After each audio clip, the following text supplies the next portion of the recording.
very proud. What? No.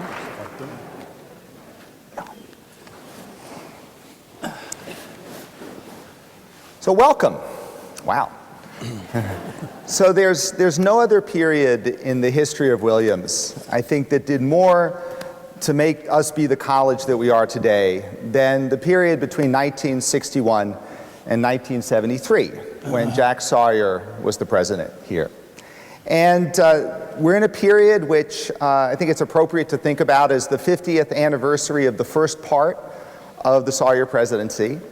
And we thought it would be appropriate in this kind of moment, or this elongated moment, to take a look back at those 50 years, to look back at what happened then, to look back at how Jack Sawyer led the college then, and to look back and think about the ways in which that period led to the Williams that we are today. So I think we do this for two purposes. I think we do this in order to understand who we are and how we've become who we are, but I think we also do this in order to understand where we're going, in order to think about the ways in which this college has changed, the way in which change happens here, and the ways in which, as we look forward into this coming century, we may need to change in order to stay the best liberal arts college in the country, which I think is what we have been for a long time. So we're going to do that. We're going to do that in two parts. We're going to start tonight by looking back and trying to draw some lessons about that time. And then tomorrow, we're going to have a series of short talks in the 62 Center in which a diversity of voices, a wide variety of voices from our community, students and faculty and staff and alumni, are going to have the opportunity to talk about their vision of where we're going, different aspects of where we're going, who we will be, how we will learn, what difference we will make. So that's tomorrow. Today is about thinking about Jack Sawyer and a transformative figure in the life and the history of this college. And the wonderful thing about Jack Sawyer is that he's an historical figure, but he's not such a distant historical figure that nobody remembers him. And so what we thought we would do is bring together a panel of very distinguished Williams figures who had the opportunity to work with Sawyer or be students when Sawyer was president, or to be the immediate beneficiaries of the changes that Sawyer brought. They're also all past or present college presidents. So this is a dangerous thing we're doing today. We have 4 college presidents on a stage talking about a 5th, and we have a dessert reception scheduled in roughly an hour and a half. And my job is to try to make those two things compatible with each other. So let me introduce our panelists, and their full biographies are in the program. But to my immediate left is Cappy Hill. Cappy is Williams class of 1976, currently the president of Vassar College in Poughkeepsie, formerly the provost here at Williams, and of course a longtime economics faculty member, chair of the CDE. And as a member of the class of 1976, a member of one of the very first coeducational classes to graduate here from the college. To Cappy's left is Steve Lewis, class of 1960, longtime economics professor, and worked very closely with Jack Sawyer as provost, starting in 1968. And then went on from there for 15 years to be the president of Carleton College in Minnesota. And finally, Frank Oakley. Frank was the Williams president here, 1985 to 1993, and was on the faculty of the Department of History from 1961 on, and is a scholar of, among other things, appropriately, American higher education and the liberal arts. So I look out in this audience and I see plenty of people who remembered Jack Sawyer directly and remembered the Williams of that time, but I also see many who don't. So we're going to start with a short video that I hope will give you all a sense of the Williams of 50 years ago, and something from which to start our conversation.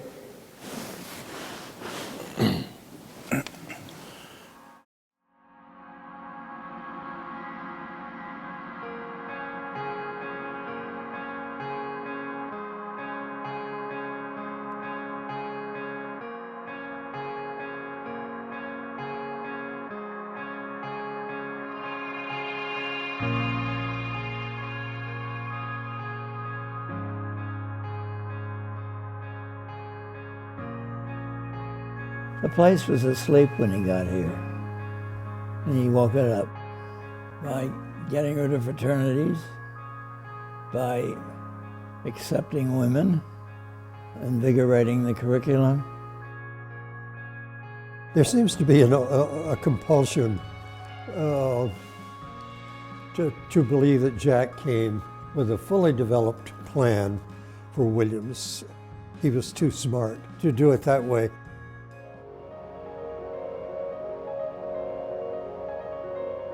In the spring of 1961, I think in May or late April, there were about 10 or 12 or 15 of us who met for the first time. People raised concerns about what the problems were with the fraternity system. Blackballing was a part of the fraternity culture, the religious and racial prejudice.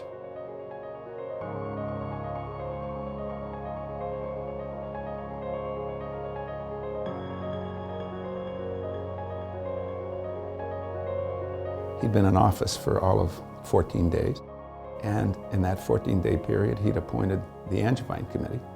When I left the meeting, and he told me that they were really going to take a look at the system. He knew what he was doing. When he set up the Angevine Committee, didn't exactly stack the committee, but put people on it who were ready to listen to what was wrong. The fraternity piece has a lot of heroes. I attribute a lot to Angevine in the way he handled it, the respect he had from these other members of the committee.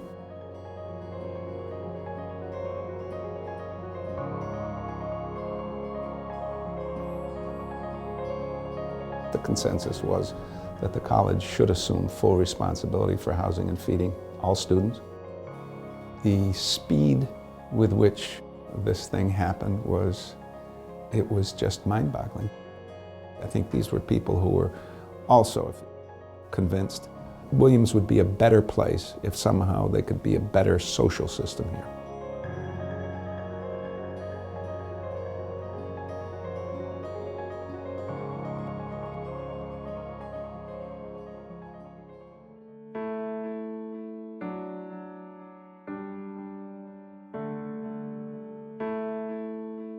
Once you abolish fraternities at Williams, you could do anything.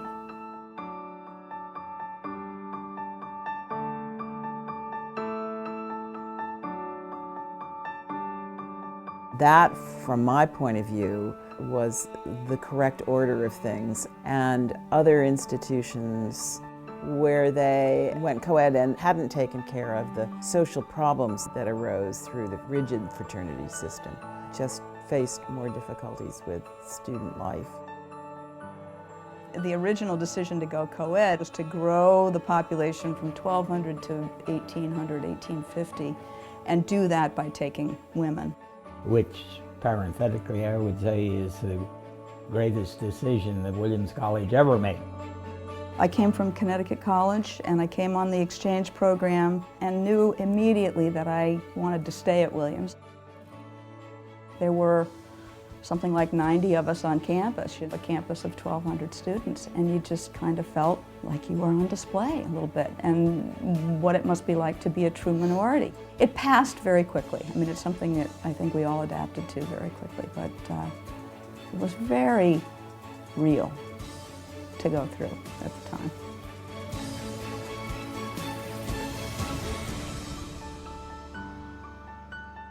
The other big change that was happening at the same time was the diversification of the student population. It had become a much more national institution. The ethnic diversity has been changing, and also the religious affiliations of students.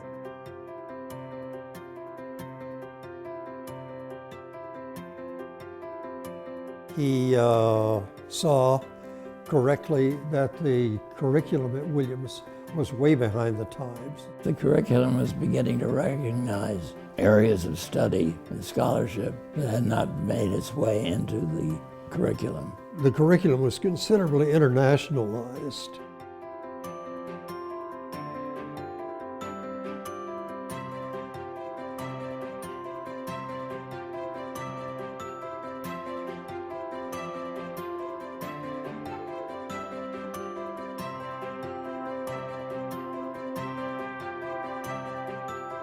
Williams got rid of its country club image and became a more serious undergraduate institution.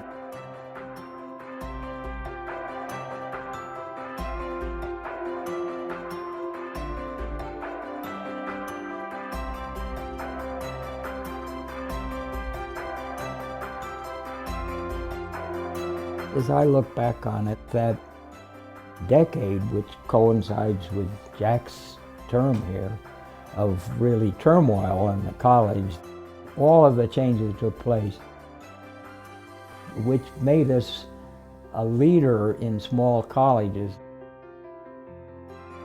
Williams is now called a selective college. It was learning how to become one. Everything was changing. That's the word that I would pick to describe that time. It was an exciting time. There was a lot going on, and you felt like you were part of something that was bigger than you, and the whole community was invested in it.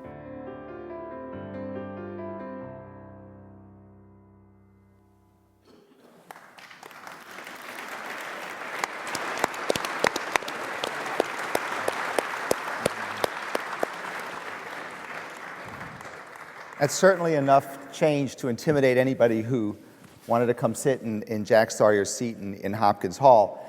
I think it may be too glib to boil it down to a set of 3 or 4 changes, but in fact, that I think is a place I'd like to start our conversation, is to focus for a moment on some of the really big changes and ask you for your thoughts on how they happened.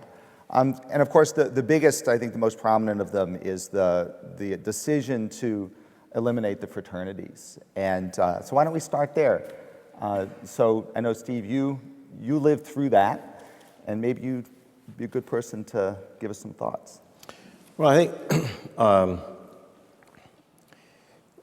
when I graduated in 1960, Bruce in 61, and I think that it was very clear, and John Chandler's done some wonderful work on the history of this process, that a whole series of things had happened over the course of particularly the post-war period, where there were challenges to the fraternity system that came partly from the veterans coming back from the war, partly from the faculty, partly there was a big change from the Sterling Committee, I believe, that resulted in deferred rushing, which meant that students didn't pledge fraternities until sophomore year, which meant that there was more time to look people over in both directions.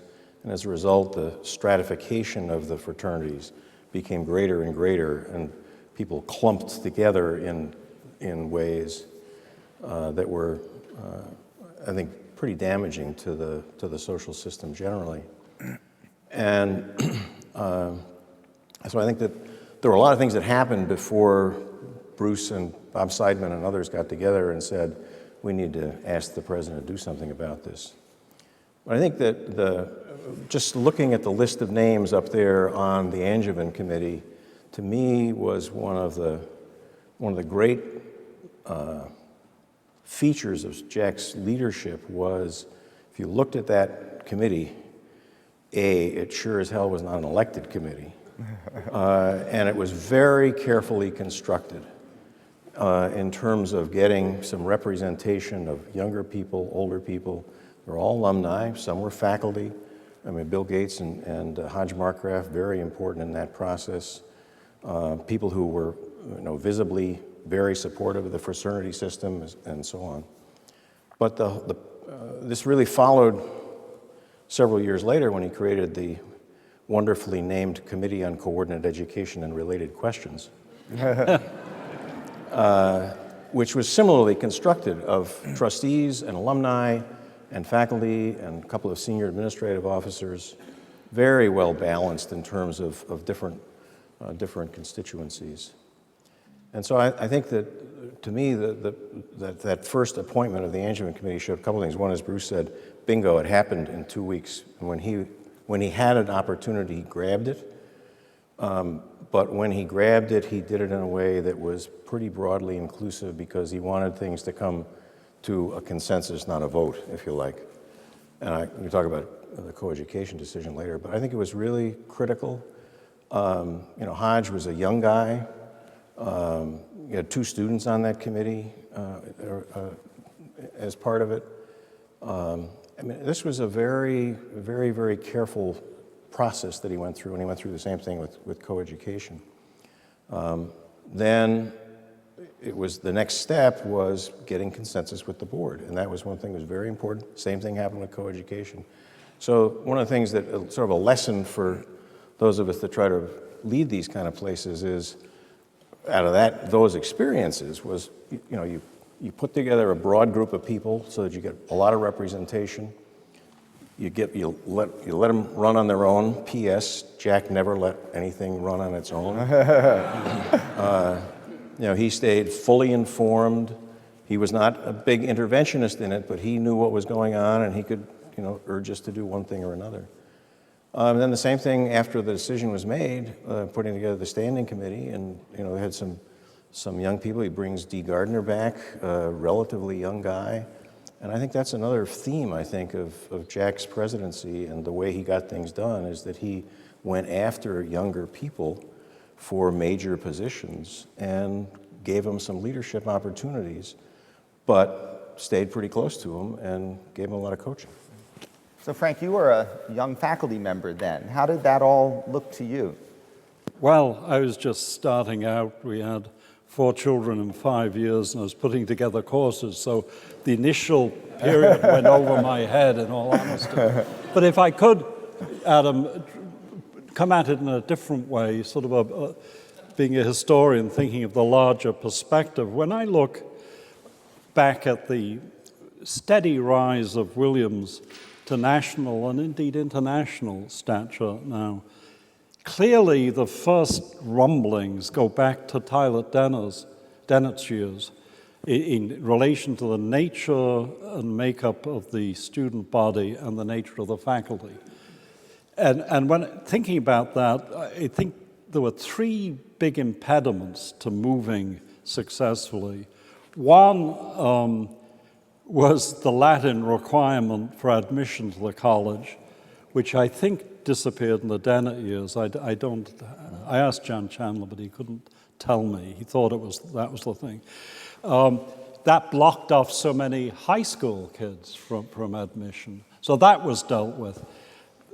Then the fraternity thing loomed so large. And the 50s, given the turbulence about fraternities, it must have been clear to Jack when he swallowed hard and took the job that he'd be facing this issue. And it's an enormous credit to him that he did. There was a lot of temporizing in the 50s. But he knew there'd been a committee of 22 students, I think 2 years earlier, who had appealed for abolition of fraternities. And some may be here tonight, 1 or 2 of that group. But once that was removed, the coeducation, or the fact we were not admitting women, was the third impediment. We were proceeding in admissions with one hand tied behind the back. The elimination of fraternities obviously opened up the way for a much smoother transition to coeducation. And I think with those 3 impediments gone, the college could move forward securely, confidently, under very fine leadership in his day. And it goes not simply, I'll stop talking, but it doesn't go to simply individual decisions. There's something else going on with Jack's leadership here, something very good. I think I would observe that, and John Chandler makes this observation on the video, that these things didn't come out of nowhere, that there was a long period of the community preparing itself for some of this change before Jack Sawyer nucleated it. And I think that certainly is true of the change to fraternities, the end of fraternities, but it's certainly also true about coeducation. So it might be nice to turn to that and talk a little more detail about how that happened, and then I'm particularly interested to hear from you, Cappy, about how that transition felt from somebody who was here right at the beginning of when it was happening. Yeah, I mean, for me, I came in the fall of '72, so I think I overlapped with Jack for 1 year, but in fact, as a freshman, I don't remember ever meeting him or running into him. So I've really learned about Jack after the fact by by being a member of the Williams community and reading much of his writing. But certainly if you look back at the 60s, I mean, the 60s were an amazing time. I thought it was tough being president in 08, 09, but I think the 60s must really have been difficult. You had the civil rights movement, you've got the Vietnam War, you've got the women's movement coming up. I can remember going into middle school having to wear skirts to school and graduating in bell-bottom jeans and tie-dye t-shirts. And it seems to me that Jack saw what was going on in the society and realized that Williams was going to have to change and started positioning the institution to make those changes. So we talked a little bit about getting rid of fraternities. That seemed absolutely imperative if you wanted to diversify the student body, to reflect our society, what was going on. And it also seemed incredibly important to coeducation. And I know we're doing this a little bit linearly, and there's some discussion of whether it was linear or not here. But I went back to the archives at Vassar, and there are a ton of letters between the then president of Vassar, Sarah Blanding, and Jack Sawyer as early as 1961, talking about the fact that both of our institutions were going to have to go co-ed. Either with coordinate education or co-ed, but the world had changed. More of our students were coming from public high schools, which were co-ed. We were having students telling us that they didn't want to go to single-sex schools. So I don't know exactly what he was thinking, but it does seem to me that it was a whole package in terms of addressing the fraternity situation, dealing with that before going co-ed, and that just made the transition to coeducation so much easier. So I was here in the second class of women, and I'm sure there were lots of things that weren't seamless, but it seemed very seamless from my perspective. Was the decision to go co-ed less controversial than the decision to get rid of the fraternities at the time? Oh, I think so for sure. I mean, I got Jack sent me out as cannon fodder to Buffalo, New York alumni, and this is a tough crowd. And part of this was in '69, I think. It was just before, maybe '68, just before we got to the decision to go co-education. So my remit was to talk about the process. And one of these alums gets up in Buffalo and says, "Well, you wrecked the place with getting rid of fraternities. You might as well admit girls." And I think the other thing, when we had first set up this long-named committee, chaired by John Lockwood, who was a terrific leader on that, one of the things that Jack did was to make sure that some of the members of the committee had a lot of daughters. And this, again, this is no accident about how this committee gets put together. And Fred Rudolph said at one of the first meetings, don't forget, somebody said, well, what's the reaction going to be among alumni? And Fred says, don't forget, alumni have daughters too. Yeah. And I think, but it was a very systematic thing. There was clearly some resistance in a variety of places. And again, sort of Jack's sense of timing and rhythm and how do you get something done. It seemed to me that after about 2 meetings of our committee, where we were going to end up was perfectly obvious. Coordinate made no sense. Coeducation was obvious, et cetera, et cetera. We had to figure out how to do it. And so I said something to him about it. He said, well, we got to bring people along. And I was talking to John Chandler last week, and I think that I could time the decision at a meeting in the University Club in New York in January of 1969, when we brought in a report from, remember, Committee X. Right. Committee X was the subcommittee of the Committee on Educational Policy and the Committee on Coordinate Education-related questions, which you can see why we called it Committee X. And it talked about what were the curricular implications of having a diverse student body by gender. What difference might this make? What opportunities would come with a bigger college, and so on and so forth. At the same time, we got some students together, including Paul Neely and John Oppenheimer, who went around for a winter study project and looked at and came back and reported to us about what were what were the social relationships like on co-educational campuses, and what kinds of things should we be planning for, anticipating, and so on. And we made this report to the board in New York. And at the end, Jake Driscoll, former governor of New York, very important person on the board, I think, sort of leaned back in his chair and kind of said, well, it seems obvious, doesn't it? And it just seemed to me that you could just sort of feel that sort of tectonic shift. Yeah. And that was it. I mean, it was just, from then on, it was sort of dotting the I's and crossing the T's and making sure we got it.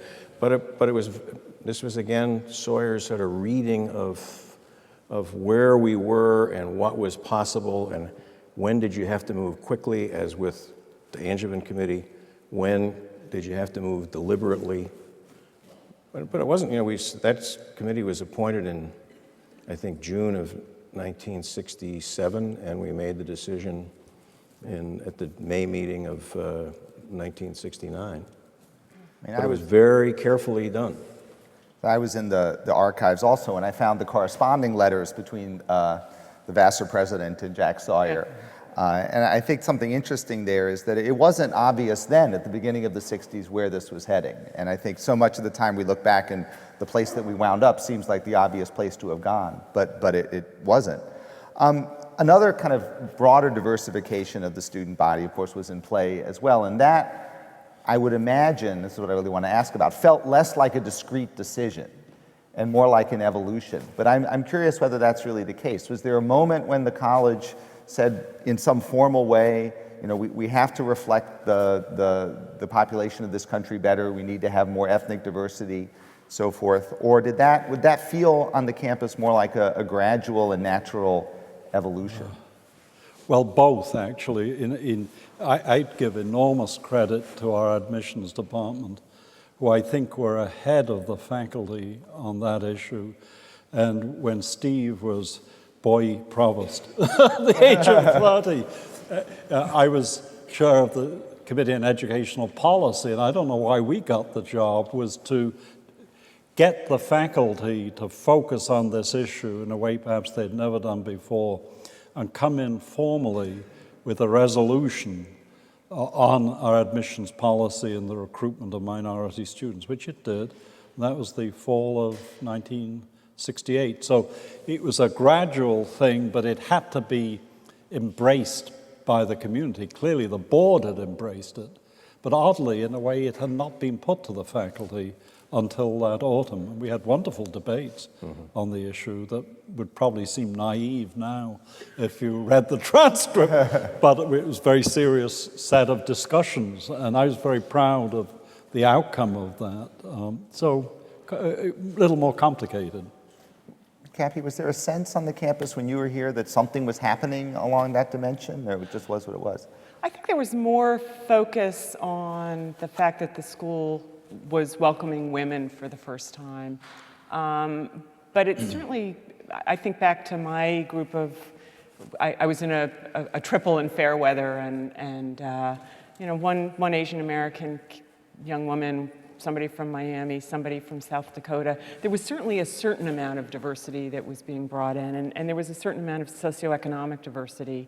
But I think it took another 5 to 10 years for there to be more racial diversity on campus. I actually think I saw more of that and experienced more of it as a young faculty member, where we were still working on those issues. So. I mean, one of the things that I love when I talk to alumni from the early parts of the 60s is that from almost every class from about 1960 to 1965, I'm told very proudly by the alumni of that class that they were the first class that was more public school students than private school students. Yeah. I don't know which it's true about, but the existence of that pride, I think, again, shows, not only retrospectively, but probably at the time, a notion that the college needed to evolve. Actually, if you look back in the archives, one of the amusing and kind of quaint things that goes around coeducation is the notion that the women who would come to Williams would fill in fields that men didn't really want to study as well. We have capacity in art history, and But it does bring us to, which is kind of quaint looking back, but it brings us to this question of the curriculum. And there were significant changes to the curriculum, I think, and much more intentionally under Sawyer. And I mean, Frank, maybe that's something that you had experience with. The big one was, of course, after a study in the mid-60s of the curriculum, was the reorganization of the whole calendar to accommodate a winter study program. That lost on the first vote. I think because Jack insisted on a 2/3 majority at the last minute. There was something, and it was good because the second version was better. And then there are incremental things, and I think I'd link with him specifically, clearly environmental studies. That was his initiative, and it was well ahead of the game. The second thing, I wouldn't want to be lost because the Clark Art Institute is dear to my heart, is his role on the board of the Clark in really helping develop the fact that it's an institute with two objectives. It's a museum, but it's also a research center. And it was in his time that the library was assembled from the Clark Art Institute Library is one of the fifth or sixth best art history library in the country. That made possible then, and Jack's hands were all over it, the creation of the MA program. I think he'd be enormously proud if he could come back and see the stature of that program. And I think he'd be pleased that the Clark has moved even further now to a research scholars program. But he was at the beginning, and I think the assembly of that library, very big commitment for the Institute to make, crucial development. And I think, without knowing the full history, it bears all the marks of his mode of operation. Let me say another thing on curriculum. Frank and I both were deeply committed to interdisciplinary activity, and Jack was very supportive of that.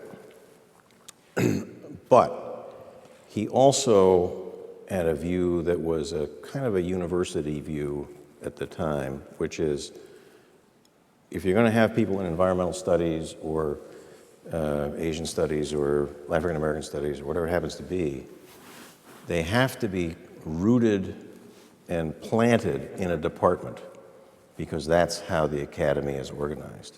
And I think, we're going to do these things, but if we're going to do them right, the people who are going to teach in them have to be respected as economists, historians, art historians, scholars of English literature, whatever it happens to be. And that, to me, that was kind of a lifelong lesson, frankly, that affected a lot of what I did when I went to Carleton. And I had a dean for 13 years who was committed also to interdisciplinary, but it was sort of the Jack lessons about how do you do this in a way that does not create a kind of a two-part system, one with interdisciplinary programs that doesn't get the respect of the real faculty and the real faculty. It was not an easy transition at Williams. Oddly, every college is different. This was a very departmentally oriented college, so it was very hard in the early years of interdepartmental studies to protect those entities. They needed help from the departments. They couldn't always get it. So the transition was, I think, probably made by the time Jack stepped down. But it wasn't easy, actually. Yeah, I agree. So not everything that happened was planned. And it might be interesting to turn to some of the things that were less planned, and such as the takeover of Hopkins Hall or the events of 1970. I'd love to hear about some of those events and how they played out when Sawyer was president, and how he led the college through them, and whether there might even be lessons that we can learn from that.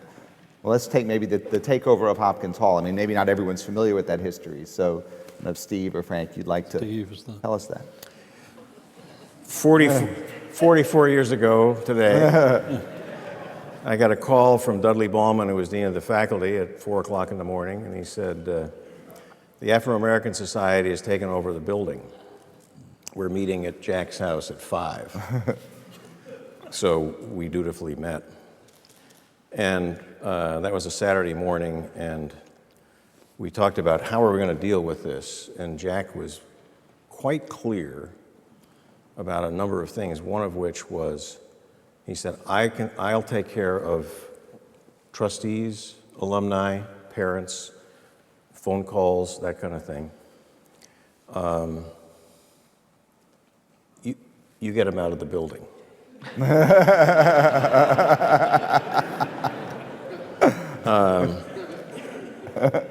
But he also did some other things. He sort of first thing, because we were not the first college that had had a takeover by any means.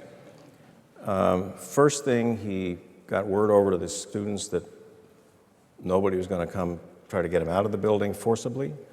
He sent food over from the dining halls. I mean, it was a terrible, rainy, cold April day.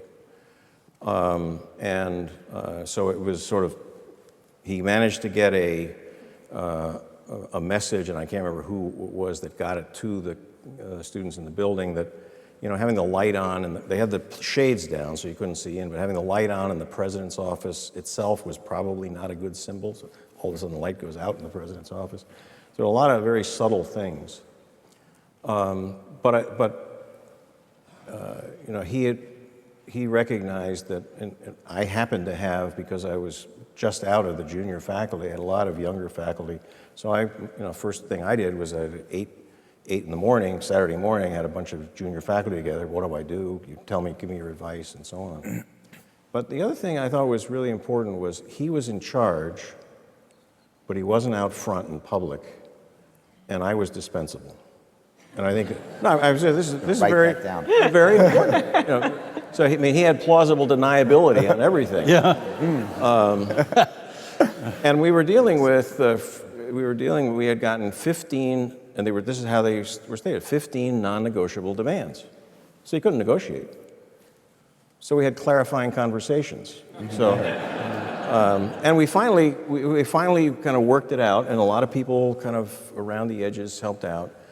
And this led actually to a minor faculty revolt in the establishment of the steering committee, because at the time there was no committee of the faculty that was a group of the faculty that the president or the dean or the provost could go talk to.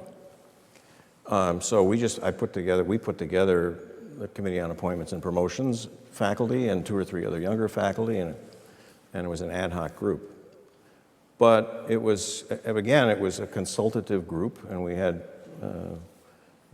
I dealt with the students and the faculty and the press, thank you very much, and he kind of managed it in a very subtle way from the president's house. And it was clear that he didn't want any kind of disruption. He didn't want any kind of fight. He wanted us there were things that were non-negotiable for him, and that was my job to get those done. But it was a very orderly kind of, it seemed disorderly at the time, a very orderly kind of conversation. But again, it was this sort of, he's getting his trustees informed and on board and knowing what's going on, alumni leadership, parents who called. I remember one in particular, he said, I just got a call from this parent who was complaining about the fact that I can't remember what it was, the track coach is telling him he's got to shave his beard, and I wanted to say to him, as soon as he gets out of my office, I'll try to take care of it. But this was, this was one of those Jack things that that he was in charge, but he used other people really effectively and made sure that he had all the bases covered, which I think was really critical. Frank was. I was one of Steve's group he put together as sort of surrogate steering committee. And Steve, one of the things I remember about this was we arrived at a treaty. The non-negotiable demands were negotiated, obviously. And we had to write our side of it before the students did. So I can remember a faculty member saying afterwards, gosh, the faculty side of that was so messily written and over-wordy, and the students are so sharp and precise. Well, they waited. And Jack refused to have, remember, a faculty meeting to sign on to this agreement that Sam Matthews, wonderful member of the, and senior member of the Williams faculty, who was in this group. And I still remember his calling Jack from Jessup Hall, on I think so. what looked like a payphone, and saying, we need a faculty meeting now to do this. And he refused. Somehow he thought that wasn't dignified to drag faculty out in the evening. Waited 2 days. Yeah. He didn't have Facebook, Yeah. Twitter to deal with. You couldn't wait 2 days for anything these days. What are some of talk a little bit about the impact that he had after he left Williams. So Jack Sawyer went on to head the Mellon Foundation and was a real major figure, an intellectual figure in that position of leadership. And I think that's also a very important part of his legacy. Certainly looking at the work that he did, he was there for, I think, about 12 years. And I think a lot of the themes that he started thinking about here at Williams, he carried on to his leadership at Mellon. He was very involved in programs to support women and minorities, both as students and faculty members. He was very supportive of the liberal arts colleges specifically and liberal education more broadly. And he continued his interest in environmental studies, and that was very much part of the Mellon program for the next 12 years. So I think there was a real consistency over the 12 years of his presidency and the 12 years of his time at Mellon. You know, I thought his behavior heading up Mellon was totally consistent with his deportment here. And if I may, it's another side of leadership stuff, not individual decisions, but one of the things that I very much admired about him was his commitment to keeping the institutional signal on frequency. And what I mean by that is, colleges, universities are extraordinarily complicated entities, a lot of component parts, tugging and pulling in different directions, constituencies pulling in different ways. And unless there's some sort of guiding hand on that, they can tug apart.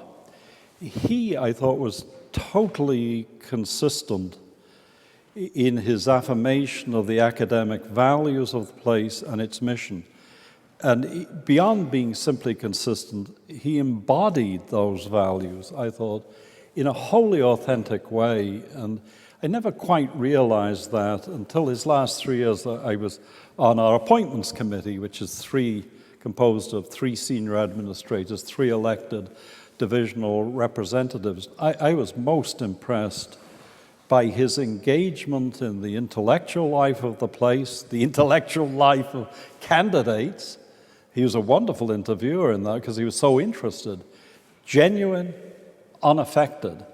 And he went on to Mellon. I think of so many of those programs that were geared to faculty development around the country. He took it to the National Humanities Center, which has Sawyer seminars now that Mellon funded, and he is very concerned about that development. And I don't think the college would be where it is unless, we've talked a lot about changes in the makeup of the student body and quality. That links very much with the quality and makeup of the faculty. Every year there's not only an admissions round, there's a recruitment interviewing round for new faculty. He devoted very precise attention to that. I think it was very, very important, given the fact that change at all institutions is often incremental, taking day to day, week to week, year to year commitment to produce it. And I think he served this place enormously well in that capacity, in that way. 2 different things. One, I don't know how many times I heard him say at a faculty meeting, this is the heart of the enterprise. Yeah. And he really believed it.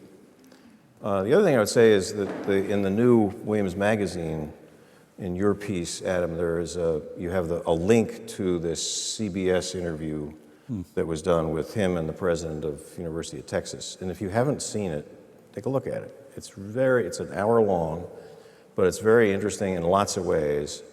And it signals, this is 1964 that this was done. And first of all, there's some wonderful Sawyer-esque language in there that pointed to the kinds of, he talks about, I think this is in one of the quotes that's in the magazine this time, about the elasticity of people. And he talks about the rhythms of an academic year. I mean, there's a whole lot of things that if you worked with him, you knew that the language that he's using was very important in describing how it was that he thought about the institution and how it worked and how students function and how faculty function. The other thing is there were some very straight questions from the CBS interviewer. One was something about, well, what did he and the other president or the two presidents think about the quality of access if you were from wealthier and non-wealthy families? And Jack says, well, let's be very clear. It's very unequal, and this is we have to do something about this. And there was another question that came up about racial access and equality. And he said, this has been with us for centuries, and this is another one that we just have to deal with. So there are all these signals that are in that interview about kind of what's on his mind as he's thinking about leading Williams. And this is, year 3 that he's in.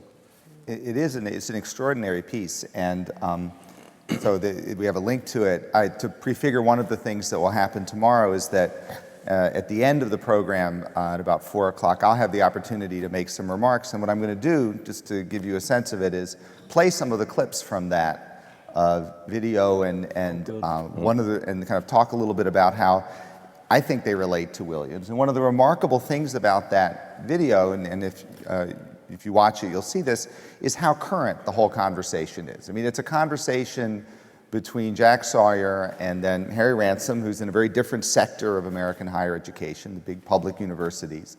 And they're talking about so many of the same issues of the curriculum and the nature of education and access and the nature of our institutions and their relationship to a larger national project of higher education. And it's the same questions that we have today, and I think that when you hear Sawyer talk about them, you find it's in fact gratifying that he says many of the things that we find ourselves saying. He reinforces, I think, many of the values that we here at Williams hold very dear. And before we turn to questions, I do want to ask one more question of each of you, and then we'll have some time for questions from all of you, which is, we don't have the opportunity to have Jack Sawyer here in the building today and ask him what he thinks of Williams. But he had a vision, and he articulated it. And I would be curious to know kind of what each of you thinks he might make of today's Williams, and what is it? What are the aspects of what this place is that are consistent with where he would have liked it to have gone? Are there, at the same time, things that might have surprised him about what Williams is in 2013? You want to start? We'll work our way down to Cap. Well, he'd be very proud of so much of what he'd see here, about the quality of the student body, the makeup of the student body, quality of the faculty. He'd be very proud about, and the achievement and globalization of the curriculum. He'd be very proud of the natural sciences, I think. I mean, he made the big commitment, Brompton Science Center. He'd be quizzical, I think, about the role that athletics have come to play in American student life. I think he'd be quizzical about the building frenzy at American institutions of higher education. I think he'd be puzzled by student life, tell you the truth. I don't think he'd realize students were not accustomed to eating dinner around the table every evening with their parents, and why would they want to do that here with the same group of people? So the shift in student mores, I think, given he put his heart and soul into the creation of the housing system built around small dining things. I think he'd have real problems coming to terms with that. He had one of the phrases that I heard him use over and over and over about the changeover from the fraternities to the residential system was, there are no panaceas in residential life. And I think that, that's, that it's changed, it will change, it will continue to change. And part of it is, there's an 18-year-old born every minute. And they're all going to be different. And I think you put it very gently that he'd be quizzical about of a couple of things. Jack was a good Yankee. There's a story that I heard many years ago about, there's this, in Maine, there's this summer fair, and there's a strong man who bends coins. And this wizened old guy comes up and wants to compete, and everybody laughs. And he takes this quarter and goes, folds it right in half. How did you do that? Where did you learn that? He said, I am the treasurer of a New England college.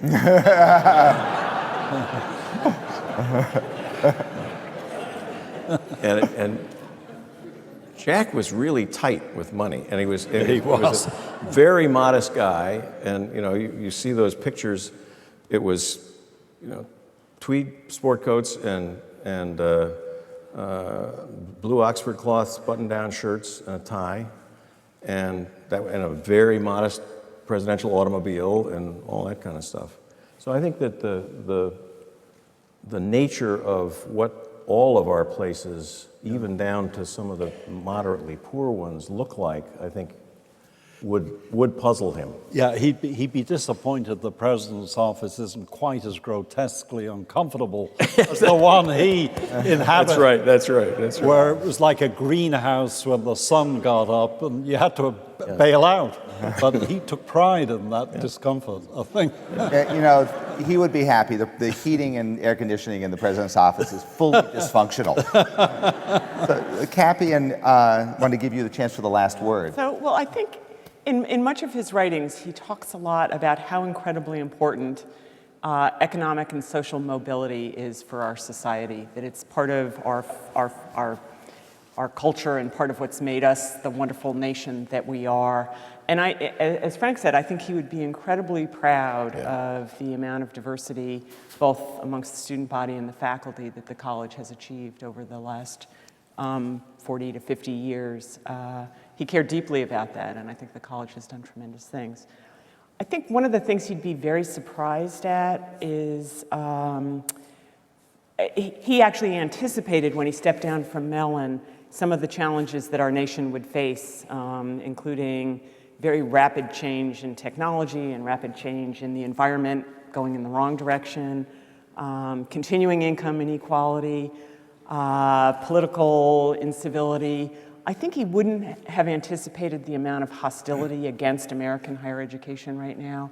He saw liberal education as just part of the solution to the problem, and I think he would be surprised at the amount of criticism we're currently receiving. So we have about a half an hour for questions from all of you. I'm going to take questions, but I'm going to lay down a ground rule, which is that we're taping this and we're going to put this on the web, which means that we have microphones, and I'm really going to insist nicely that if you would wait until the microphone is there before you speak, we'll be sure to capture every word forever. Right. And for posterity. So it's not about whether you can speak loud enough to be heard, it's that we want to capture your voice. So back here? Yeah. Well, this was a great presentation, and I only wish that our other former president, sitting 2 seats away from me, was up there also, Mr. Chandler. Professor Oakley, I had the pleasure of having you as a teacher, and I remember we were dealing with the Reformation. Right. And at one point, you, if I can sum it up, paraphrase it very poorly, said, it's all about the money. And the one thing that hasn't been talked about tonight was I'm now an old guard alumnus of the school, and in those days, the threat was the old guard would abandon the school, destroy the school, not give it any money. And I'd like to hear the perspective of the subsequent presidents on that topic. But I'd also like to hear Adam talk about that issue as it still exists today. And I think that one of you just touched on that subject peripherally a minute ago, to wit, the trade-off between appealing to the sources of future endowment capital and the academic standards that you wish to set for such a great college. Thank you. Let me defer to the two economists.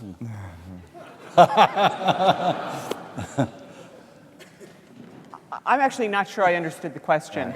I think it's a question about the balance between changing the institution in ways that might not sit entirely well with every alumnus and alumni that we rely on for the financial support of the institution, and you know how that plays out and how we think about that. Is that what you're asking? Yeah. Well, one of the things that I've learned being president is that there really is no consensus and you can't make everybody happy. And ultimately, you have to make decisions about the right direction to take the institution, and you have to get enough people on board to be able to move it in that direction. But in some cases, some people aren't going to be happy, and you got to live with it. If I may, go ahead. Go ahead, no. I was just going to say my own experience, since I'm not a panelist, but was invited to make a comment, has been a really gratifying one. I mean, I've been here for 3 years now, and I've put a lot of effort into meeting a lot of alumni because it's important for me to understand much of this. How are we, who we are, and there's in fact no better way to learn that than to talk to alumni. And I mean, I think it's fair to say that Williams alumni as a group love this college deeply, and even those who may have been skeptical of certain changes at the time, you know, have come to see two things. I mean, one, have come to see how they've played out to the benefit of the institution and have been, you know, very open-minded about that. And second, have, even where the changes have been ones that maybe they still don't like, put their love of Williams above everything else. And you know, I think there are institutions where the commitment of the alumni is, and I can think of what they might be, those institutions, is to keep the place unchanged and to kind of freeze it in amber as the place that it was when they were there. And my experience with Williams alumni is very different and very gratifying, that people who went to this college want this college to be relevant, they want it to be exceptional, they want it to be the best place to get an education in this country. And people recognize that change is necessary in order for those things to remain as true as they ever have been. And that's a different sort of loyalty, and that's a different sort of commitment to what enduring values at Williams means. And I found overwhelmingly that's the way that Williams alumni I've met have reacted, particularly with the distance of time, to the changes that have happened. When I was inaugurated at Carleton, the fellow from the faculty who brought greetings told a story, and he said that apocryphal story. He'd seen two alumni walking around campus, and one of them was saying, everything's so different. You know, the people are different, the buildings are different, the grounds look different.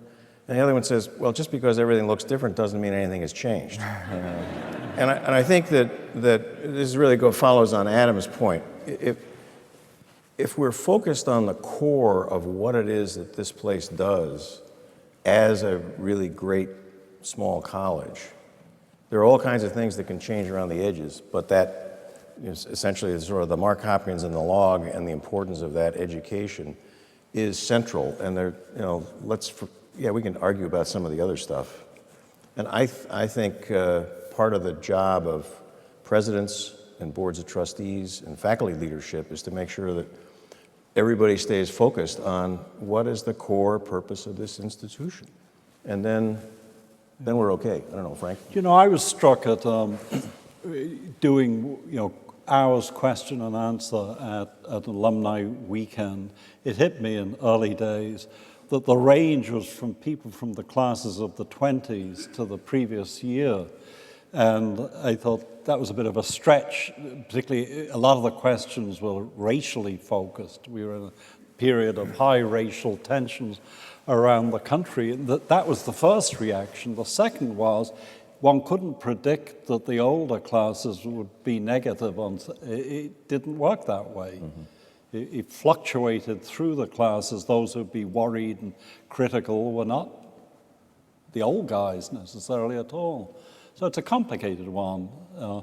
Jack, in the fraternity thing, I think he had to worry most during the implementation about people who'd been here before the First World War, where fraternity life was totally different. I gather alcohol wasn't permitted in the houses, women weren't permitted. So it was a different era. So the issue then became explaining the realities of current fraternity life to the older generation. Although remember, Angevin himself was class of 11. So. Other questions? Yes, here in the front. Right there, where you are. Yeah. Thanks, Adam. Could you talk about your own leadership styles as college presidents and how they were informed by Jack Sawyer, particularly when you were thinking through decisions that would bring about significant change? I didn't get the question. To just reflect on your own leadership styles and how they were influenced by Jack Sawyer, particularly when it was necessary to bring about significant change. Who wants to? It's obviously you, Catharine. It's a softball. Come on. I think when you're, again, I wasn't here. I didn't experience Jack as a leader because I wasn't here at the time. But looking back and reading about him, as you manage change at an institution, I think you're always focusing on mission. What is your mission? What's the mission? And then how is that intersecting with what's going on in society? And figuring out not only how to react, but how to be proactive and to anticipate and also to influence what's going on in society. And I think going back and looking at Jack's leadership over really the 25 years, both at Mellon and at Williams, he did that just absolutely superbly. He seemed to just be able to be 3 chess steps ahead of everybody else, anticipating what was going to happen, and was able to deal with that intersection between change and society in a way that kept Williams relevant, kind of brilliantly. Can I coattail on that now? Now that Cappy's done John the Baptist on this one and made straight the path. One of the things I think we have to realize is the nature of the 1960s, a period clearly social turbulence and all the rest of it. It was also a period of enormous supportiveness for higher education. We haven't seen anything like that since. You know, on that dawn, 'twas bliss to be alive, and to be young was very heaven. That enormous public support, prestige of higher education. Between 65 and 70, a campus a week was opening up in this country. And in those same years, the size of the professoriate, the numbers were added that equaled the total professoriate in 1938. Quite extraordinary. So in a way, change was the norm. Stasis was the exception. And I noted that Change magazine, the educational journal, first began to publish in 1969 with two colleagues on the editorial board. Fred was one of them. Mike McPherson was the other. I would say, Fay Vincent was a classmate of mine and was a trustee here for almost the entire time that I was at Williams. Jack had brought him on as a relatively young trustee, and then a 3-year term, then he stayed for a full 15 after that. And he and I talk many times a year. I don't think we have a single conversation where we don't talk about something that we learned from Sawyer. And it is related to Cappy's point. He was always thinking 3 moves ahead of everybody else on how all these interrelated pieces worked. But the other thing, as I mentioned earlier, this process that he had of when you had something that you had to deal with, put together a broad-based group of people that represent a lot of different constituencies and pull them together. He spoke at my inauguration, he said, first he said, no, I shouldn't do this. I said, look, you got me into this game. You know, and he made a comment at one point. He said that colleges have at least 8 separate constituencies: students, faculty, staff, parents, alumni, trustees, local community, donors, the wider higher education community. And he said, each of which is important, and each of which from time to time makes the mistake of thinking it's the most important. And he said, only the president, he was talking to my faculty, I think, only the president is in a position to read all the dials and make a judgment about what's possible and what's achievable at different times. And I think that was, you know, in a very crisp kind of summary was, okay, that's the job. And so that sort of knowing all those constituencies are out there and figuring out how you're going to pay attention to them so that they feel included, I think was really critical in my bringing up. Yeah. Yes, back here. Just get a microphone. Oh, here, there you go. Steve. Thank you, Adam. This question is directed, I think, primarily to Steve Lewis. We've talked about President Sawyer's leadership abilities in a managed process where he was guiding change.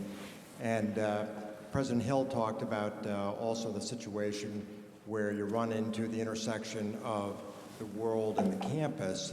And I think the best example during my years here was the student strike, which was more of a crisis situation where you really had to deal with something quickly. So if you could talk about how President Sawyer managed that situation, and 2, whether you think he turned that into part of the core mission and made that a learning experience for the students who were here at the college at the time. One of the, sort of brought back to that by one of the photographs in that video of this place packed for a long, long meeting Monday night, I think it was, after the Cambodian bombing, the Kent State murders. There was starting to be a call for that we need to have a strike. And I remember we had a lunch at Jack's house. It was the first year after the steering committee had been created by the faculty, so we now had a body that we could talk to. Vince Barnett, who had just come back from being president of Colgate, had been elected chair of the steering committee, so you had, talk about dumb luck. I mean, so you had a very experienced administrative person, a highly respected member of the faculty is in the steering committee. And we had the student leadership at lunch as well. And we talked about how are we going to deal with this. I can't remember when we had the faculty meetings, Frank, but this was a very delicate dance in lots of ways. And right, you know, you didn't pick this one to deal with. It came to your doorstep. One of the things I would say, independent of Jack, is that the center of gravity in the Williams faculty at that time, and I hope still today, is anything that's serious that happens is a teachable moment. And so I don't think we had a single person on the faculty who thought of this issue and the war and so on and so forth as a way of turning the institution into an advocate. It was just not part of what we did. But it was an opportunity to talk with students who were deeply concerned about these issues. And the way we ended up, to cut to the chase, was the faculty agreed that, in effect, we gave us students who wished to go work against the war could take an incomplete in those courses and make them up by, I don't know what it was, November 1st or something like that, the following term. A lot of members of the faculty were very clear that our responsibility was to teach the students who wanted to stay here and be taught. So I think that was the big part of the treaty. And Jack was part of managing that, but and he was the person who was the ultimate guy that had to deal with it, but it was a faculty set of decisions. It was his leadership there. But we also needed some safety valves, and so there was a group of faculty and a group of students that wanted to really work against the war from here. So we set up a space in Seeley House, now departed. They had a phone bank and so on and so forth. And I used to check, I was provost at the time, and I used to check with them every day, and I'd call down to this office, and they would answer the phone, "Strike Central." And so that you had these things going on in parallel. Again, Jack worked with the alumni, Jack worked with the trustees, Jack worked with parents. I was on the phone with them. We did, our alumni office, John English and Jim Briggs, did a masterful job of arranging for Williams students to go talk with alumni groups around the country who wanted to hear from Williams students. One of the things that I realized at the time was that men in their 50s who would not talk to their own children about the war would talk to Williams students about the war. And Jim told me that at their little 3 meeting at the end of the year, he said the Amherst guys came and said, "Boy, I don't know how'd you guys manage to keep your students away from your alumni?" And Jim said, this was the biggest ally that we had. John Lockwood, who chaired the Coordinate Education Committee, John says, "Let me know who wants to go to Washington. I'll set up interviews with senators and congressmen and people in the administration so we can go talk to them." Pete Pelham was president of a women's college in Washington. It was a very white shoe place. Pete arranged for busloads of students coming down from Williams for places for them to stay and eat and so on and so forth. So this was an opportunity, again, to kind of bring the whole place together. And that's, Jack was at the center of making sure all these things happened, but it was, we all had our roles. I think we have time for one more question. I know I had some hands before. Yeah, right up there. One of the other leaders of the time talked about the importance of judging people on the content of their character as well as their intellect. I wondered if you'd comment a little bit about the educational mission of the school under Sawyer and how it's evolved in that direction. I didn't hear the question. So the question about how the aspect of the educational mission that goes to developing the character of students and how that appeared in how that manifested itself during the Sawyer era and how that might have evolved in the time since. Well, it's a very subtle, indirect thing, and I don't think preachments help to achieve that sort of thing. I'd like to think that at every interaction on a campus like this, student, faculty, student, administrative, whatever, each in its own way is helping frame or helping sharpen a moral compass in students that will see them through life. We are fortunate, a place like this, in having students at that very impressionable period of life, 18 to 22. 40% of American undergraduates are over 25, 40% are half-time, more than 40%. So we carry, I think, a very heavy responsibility in that respect, and I think our very deportment, our sort of intellectual body language or moral body language or whatever you want to call it, is important in that respect, because I think students read the elders very accurately in my experience. Mm-hmm. And what we do and how we behave, in effect, who we are, matters enormously for that sort of moral formation. It's a term used more in religious colleges, formation, but it goes on here and it goes on in all our institutions, all the damn time, in fact. I would just add, I think given how the diversity of the student body has changed over time, and we bring them to this wonderful community for 4 years where they live and eat and interact and take classes together, that those are the moments where where our students do learn how to participate in our very interesting society.